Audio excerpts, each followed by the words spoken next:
இந்த ஒரு விஷயம் தெரிஞ்சா போதும் உங்க மாடுகளுக்கு சினை பிரச்சனையே வராது. அது என்னன்னு நான் சொல்றேன். அதே போல யூஸ்ஃபுல்லான வீடியோ பார்க்க நம்ம எஸ்வி டெய்ரி ஃபார்மை சப்ஸ்கிரைப் பண்ணி வச்சுக்கோங்க. வாங்க வீடியோக்குள்ள போலாம். மாடுகள் கண்ணு போட்டதுக்கு அப்புறம் 30ஆம் நாள்ல மாடுகளுக்கு வந்து குடல் புழு நீக்கம் பண்ணிருக்கேன். பண்ணதுக்கு அப்புறம் மாடுகளுக்கு வந்து 60ஆம் நாள்ல பருவத்துக்கு வரும். அது எப்படி கண்டுபிடிக்குன்னு பாத்தீங்கன்னா, மாடுகளோட பெண் உறுப்பில இருந்து வெள்ளை கலர்ல ஒரு லிக்யூட் ஆட்டம் திரவம் வரும். அது வந்துச்சுன்னா மாடு வந்து பருவத்துல இருக்குன்னு அர்த்தம். இந்த பருவம் வந்து மாடுகளுக்கு பொதுவா 3 நாட்கள் வந்து இருக்கும்.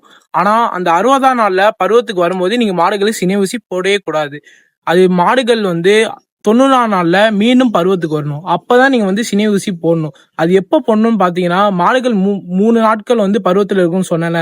அதுல முதல் நாள் வந்து நீங்க கம்ப்ளீட்டா வந்து ஸ்கிப் பண்ணிடணும்.